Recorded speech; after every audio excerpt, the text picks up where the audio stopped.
मंदिरों के बाहर, मस्जिदों के बाहर, चर्च के बाहर, गिरजाघर के बाहर, रेलवे स्टेशनों पर, बस स्टैंड पर, बड़े बड़े चौराहों पर काट पट्टी झुग्गी झोंपड़ी डालकर लोग रहते हैं, फुटपाथ पर भी सोते रहते हैं, रेलवे स्टेशनों के प्लेटफार्म पर बरामदों में सोते रहते हैं। ये सब हमारे लोग हैं। हालांकि सरकारें आती हैं आवास योजना लेकर, कभी इंदिरा आवास योजना, कभी अटल आवास योजना, कभी प्रधानमंत्री आवास योजना, कभी मुख्यमंत्री आवास योजना, बहुत सी योजनाएं बनती हैं, लेकिन ये 20 करोड़ लोगों तक नहीं पहुंचती है, क्योंकि इनकी सरकारें हैं,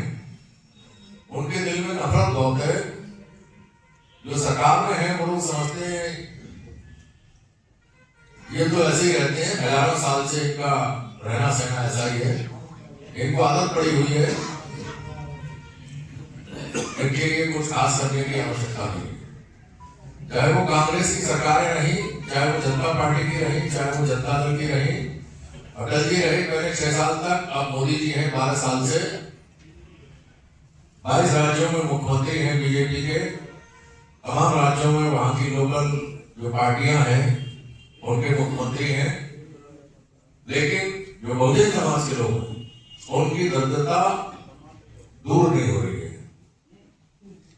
75 साल संविधान को लागू होने के बाद आज भी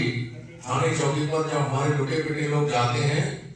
तो उनकी जाति और धर्म पूछकर उनको एक तरफ बैठा दिया जाता है, उनको नियमानुसार सुरक्षा प्रदान नहीं की जाती है, उनकी एफआईआर नहीं लिखी जाती है, उत्पीड़न करने वालों को गिरफ्तार नहीं किया जाता है। कुदरत का धन्यवाद करता हूं कि एडवोकेट भाई चंद्रशेखर आजाद और उनकी टीम के सभी साथी आदरणीय मुनिरत्न जी और सब लोगों ने 10 साल पहले भीम आर्मी भारत एकता मिशन एक संगठन बनाया और वह संगठन 10 साल में पूरे देश के 25 राज्यों में मजबूती के साथ खड़ा हुआ और आज पूरे देश में लोगों में ये यकीन हुआ है, विश्वास हुआ है कि किसी की कोई तकलीफ है, परेशानी है तो भीम आर्मी के लोगों से संपर्क करो, वो न्याय दिलाते हैं। तो